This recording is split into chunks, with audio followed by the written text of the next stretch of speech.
is the 77 WABC minicast. It's the left versus the right. Debate. Heavyweight slugfest. Good afternoon, everybody. It is the left versus the right here on this Saturday afternoon. Happy Valentine's Day. I hope you're wishing the people in your life that you love a happy Valentine's Day. So I happen to love Judge Richard Weinberg, and I'm going public with it. And so, Your Honor, and I love you back. I love you back. Happy Valentine's Day. Happy Valentine's Day. Now, there might be some even more happy days ahead because apparently President Xi of China is coming to the United States to visit President Trump. And those are two interesting circumstances occurring in one sentence. The fact that they're meeting is quite an achievement. And the fact that he's coming here, I think, is, even because of the media outlet and everything else, is really going to expand upon whatever it is that the president and the Chinese leader have been talking about. Well, let me, as Richard Nixon would say, let me say this about that. Since it's Nixon's fault that we did the reach out to China, and our mutual friend Ed Cox, the New York State Republican chairman, was his son-in-law and knows a great deal about China, more than I'll ever know. But this is my problem with China. China has a long-range plan.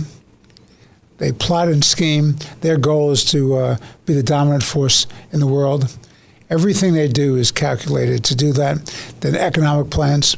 We have a dependency on China for raw earth minerals, for pharmaceutical components, for supplies. And that's a very dangerous position for us to be in, for the United States to be in. I'm for energy independence. With the some of the raw earth minerals, you need them for your technology and for your chips. And that's a real problem because without the technology and the chips, you go down to the dark ages of the pre-industrial revolution. So that's a real problem. We need to have independence from China as much as possible. And since they have a long-term agenda for world domination, it's very troubling. Additionally, it's a totalitarian country. That's a problem. They have incursions all around the world with their Belt and Road initiatives. Their army and their navy is built up. They're building these islands all over the world. You can't tell me that the COVID epidemic came out of a wet market. That's pure nonsense. Anybody who believes that is naive at best and a fool at worst. Recently, you have Chinese labs, illegal labs found in Nevada and California with viruses, all kinds of dangerous viruses that could cause another pandemic. That's a serious business. You have spying going on across the United States. You have they've infiltrated academia, and they're always trying to undermine the United States. So having said all of that, do we have to meet with them? Sure. Do we want to have a full-blown war with them? Absolutely not. You don't get into a war unless you think you can win it. They're a nuclear power as we are, but you cannot dismiss their territorial aspirations and their threat to Southeast Asia. I mean, look at the Japanese just rallied behind the prime minister because of the threats that were made about Taiwan. And if you have any doubt that Xi is territorially ambitious, look what he did to Hong Kong. Your Absolutely. Thoughts. Your thoughts, Governor. I believe that right in the beginning, you made a point that needs to be stated and restated. The Chinese mind and the American mind are totally different. Americans think about organizational activity. Americans think about how to build, how to increase the capacity of as many citizens as possible. But the Chinese don't think that way. They don't think in terms of decades. They think in terms of generations. They're willing to continue, as you pointed out, to infiltrate, to at times pretend to be working with another entity, and then all of a sudden they turn on the entity, and they look for probably more types of more advantages, and feeling that the advantages will inevitably add up. And at some point in the future, and it might be 50 years from now, that they will take over the world. Even the Russians have an askance view of the Chinese and what their inevitable goals are. I think that's very well said. I think the problem, Russia always likes to think of itself as the big dog, but in a very real sense, they've become a satellite of the Red Chinese Communist Party. Totally dependent on them for their war in Ukraine and for their own territorial aspirations. Well, look at the Russians now. They don't seem to know what to do with themselves. They're in this negotiation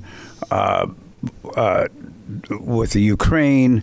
They're trying to appease the United States on some levels because they want different entities that we have that they don't have.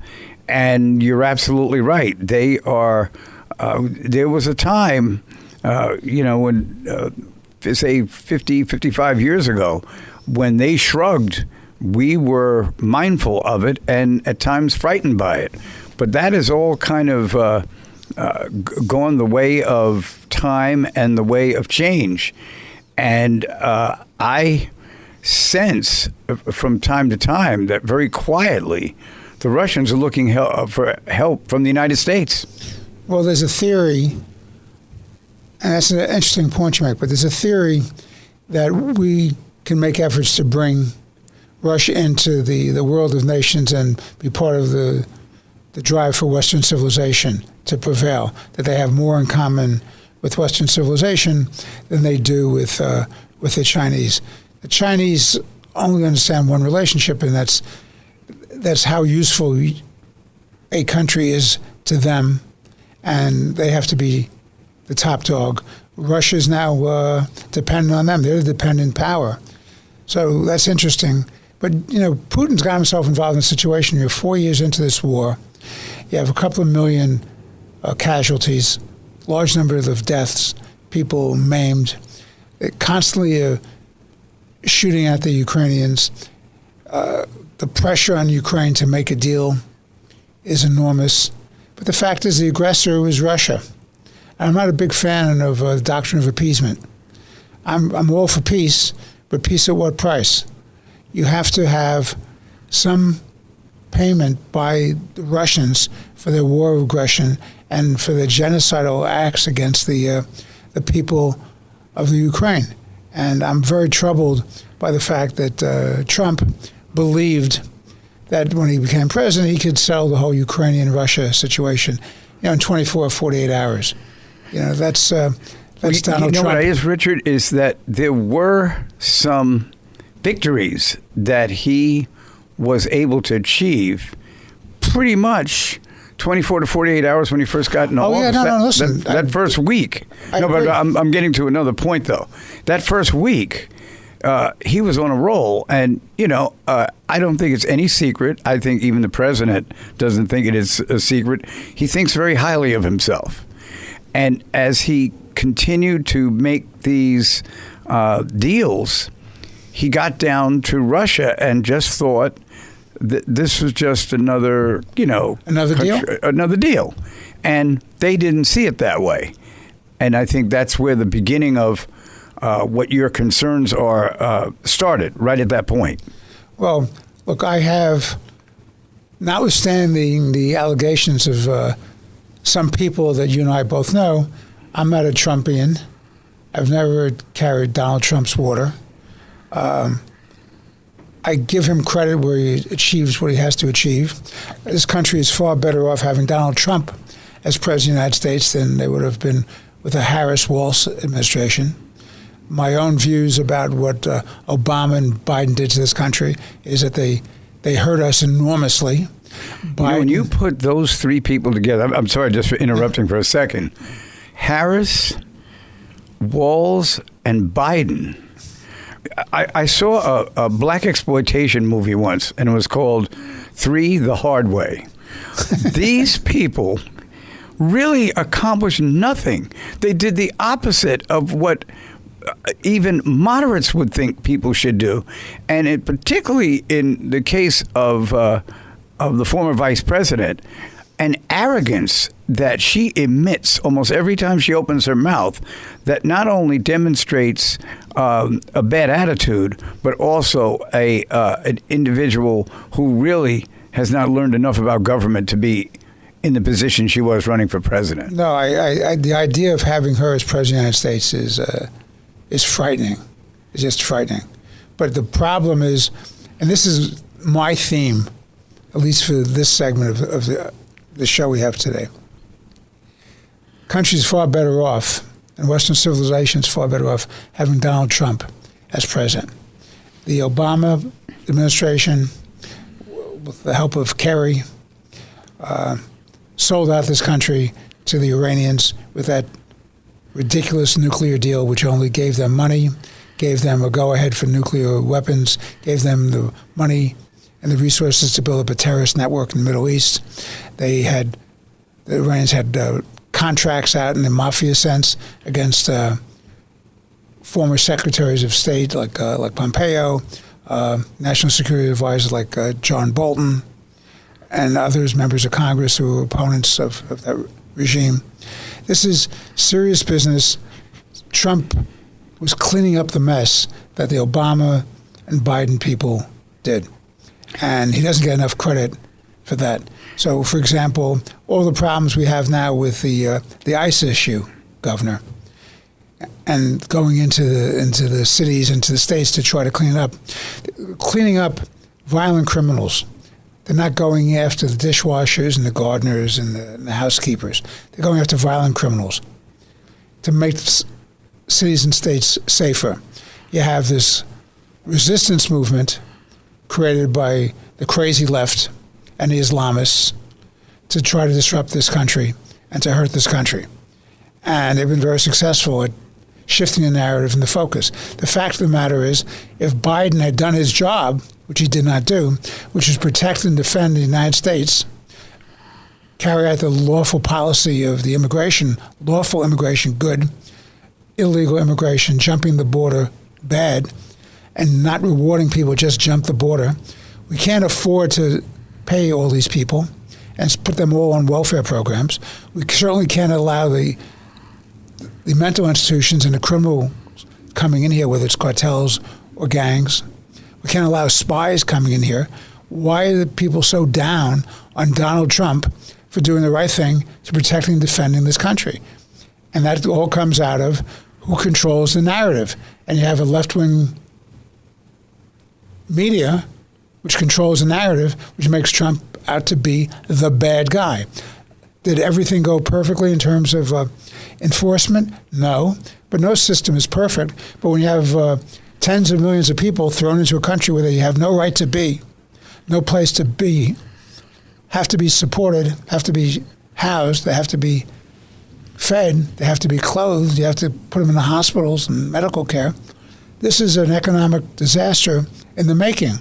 And then you add on the fact that a large number of them are criminals. They said only 14% of violent criminals. How would they know what percentage? You got me. You got me. That's 14%. Maybe it's the ones, the cases that have been investigated and prosecuted.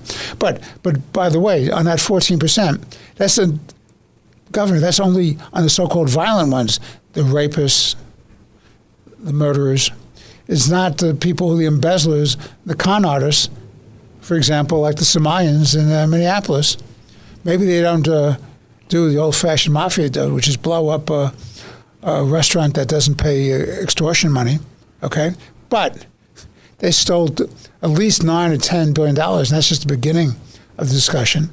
And you have a large... In the not-for-profits. Yeah, and the not-for-profits, by the way, are awful. The not-for-profits are awful because they become a conduit for the Democratic Party, our party, for all kinds of corruption politically, and undermining a legitimate governmental system, wasted all that money, and that's a crime against the people of the United States, the decent people of the United States.